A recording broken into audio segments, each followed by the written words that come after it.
Order, order. The Global Irregular Migration and Trafficking in Persons Sanctions Regulations 2025.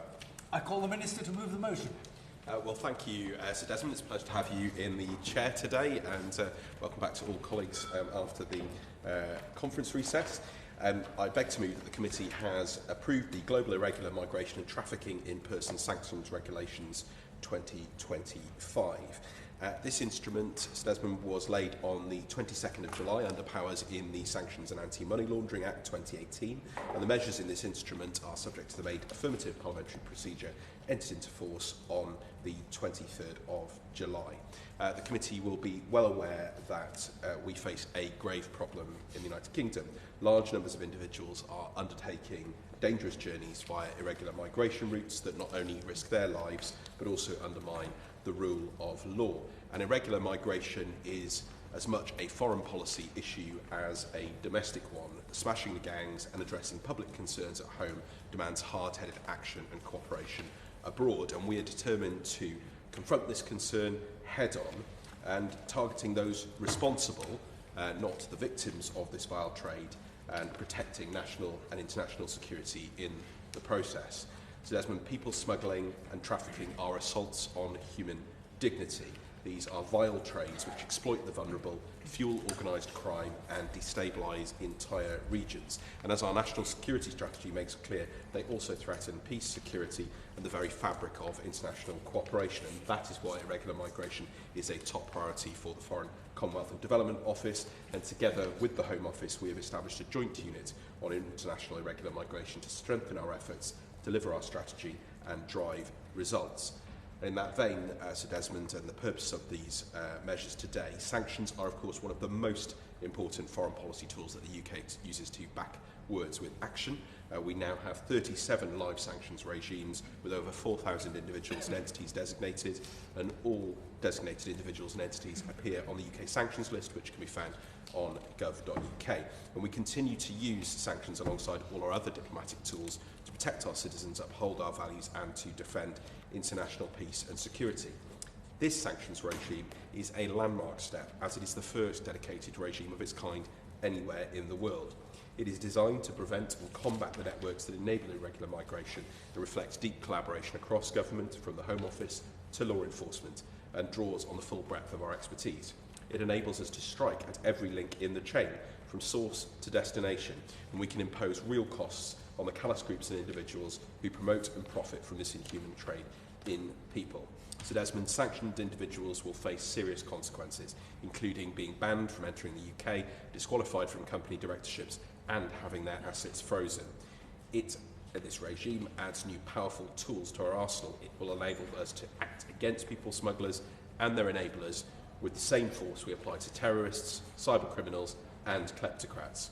It also reflects our broader strategy to use sanctions to deter and to disrupt threats and malign behaviour, to defend our values and to protect our country.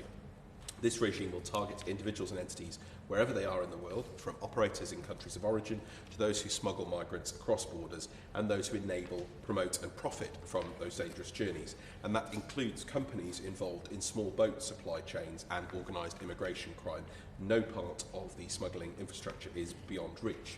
And crucially, Sir Desmond, it also allows us to target hostile state-backed actors who seek to weaponise migration to destabilise the UK or our allies. So on the 23rd of July, the UK took action. We sanctioned 25 individuals and entities involved in people smuggling, from small boat suppliers in Asia to Hawala money movers in the Middle East to gang leaders in the Balkans and North Africa.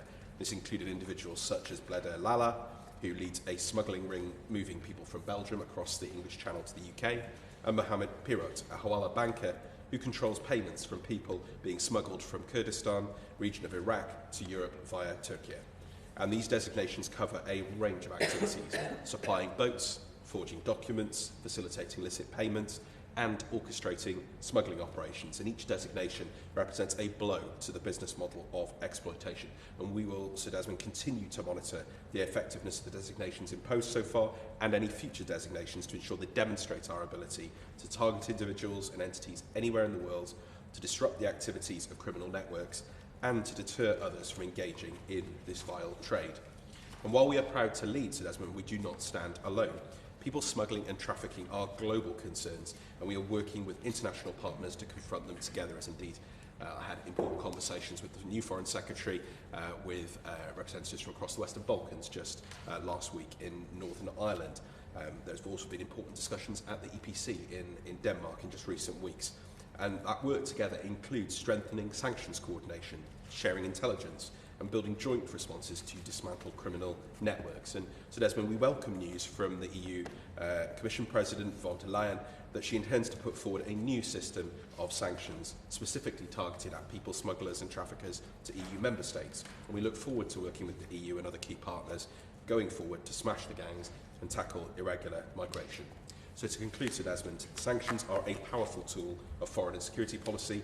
UK sanctions are also built on a transparent and robust legal framework, and this has been confirmed by our courts, including the Supreme Court in July. However, there may be instances in which an activity by a person falls within the scope of both sanctions and other relevant law enforcement and criminal justice powers. In those instances, we will work closely with colleagues across Whitehall and in law enforcement agencies to deconflict and ensure appropriate tools are used. The Foreign Commonwealth and Development Office will continue to play its full part in delivering the government's plan for change, and this legislation, the designations that have followed and will follow, are proof of that commitment, and I commend the regulations to the committee.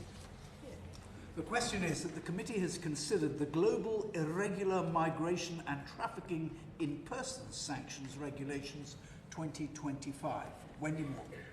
Thank you, Sir Desmond. It's a pleasure to serve under your chairmanship and to speak on behalf of His Majesty's official opposition on these regulations, and I thank the Minister for setting out these in a bit more detail. But I think it's important in the context of these regulations to come straight to the point, and that is that Labour has lost control of our borders. And so there are a number of really important questions that I would like to ask the Minister today. Because the government first announced this new sanctions regime in January, which was 10 months ago, and it's only now we're seeing the enabling legislation come before Parliament. So I'd like to ask, why has it taken so long to get here? Because this delay hardly reflects a sense of urgency from a government that claims to be serious about stopping the boats and smashing the gangs. And crucially, when will we really see these sanctions take effect? Has the FCDO identified targets? And how many individuals or entities are being considered? Is it tens? Is it hundreds? Or is it just a handful? It would also be really helpful to understand and know if the Minister can give us the confidence that there is sufficient resourcing and expertise in the sanctions unit to deliver on this new regime, whilst maintaining the capacity to deal with existing sanctions work on Russia, on Iran, and on other priority areas. Sir Desmond, the test for any sanctions regime is not the announcement, but it's the implementation and it's the impact. These measures must lead to real disruption of trafficking routes, real consequences for those financing or profiting from the trade, and ultimately fewer people illegally crossing the channel.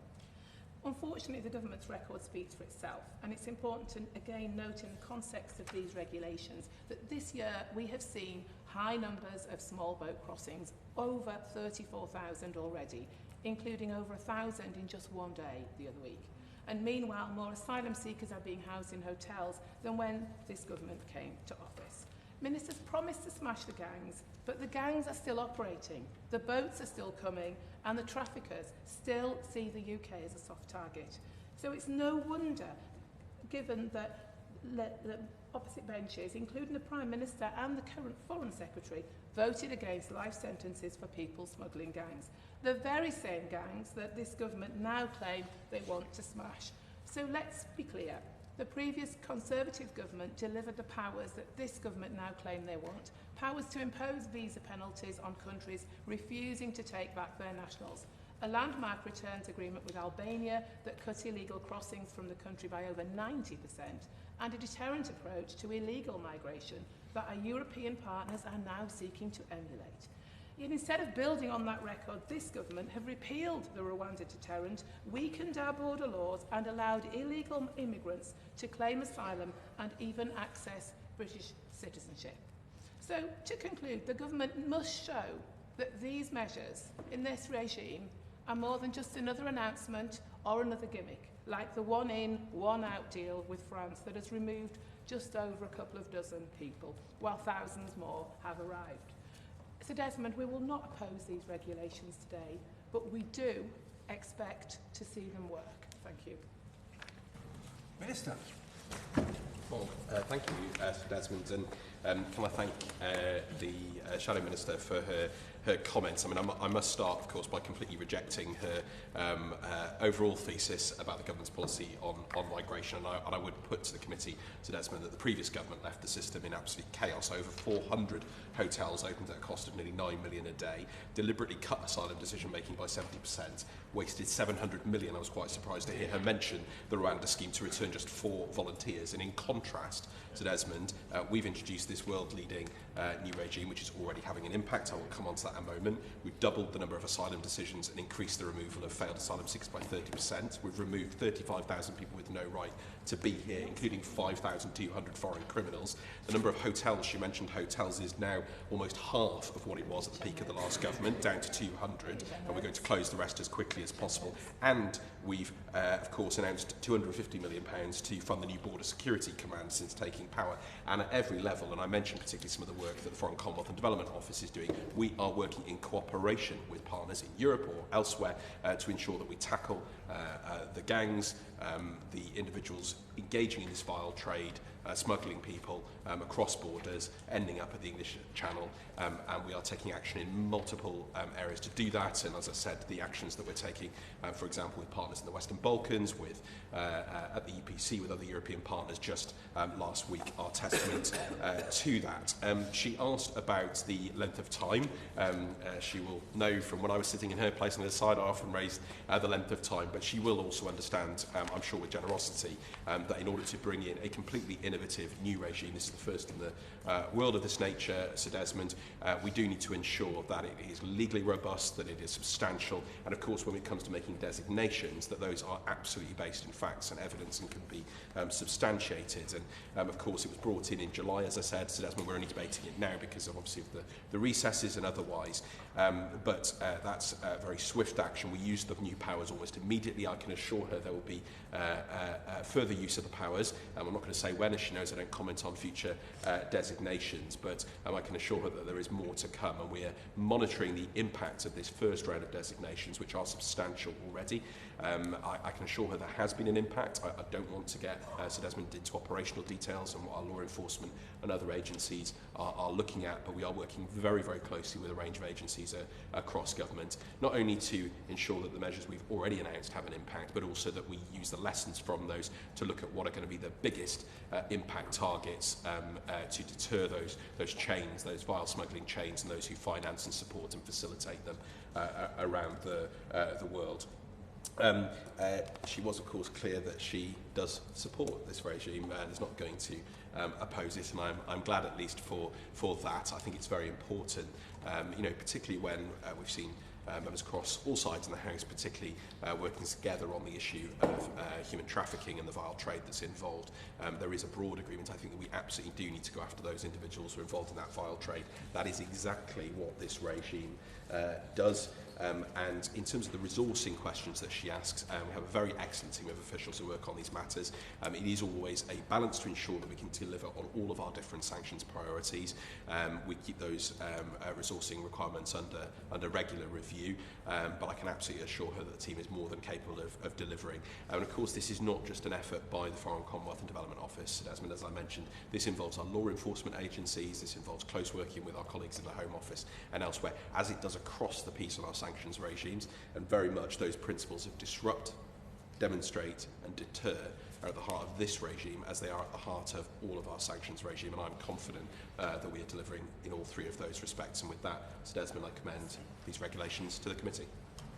The question is that the committee has considered the Global Irregular Migration and Trafficking in Persons Sanctions Regulations 2025. As many as are of that opinion say aye. Aye. Of the contrary, no. I think the ayes have it. The ayes have it.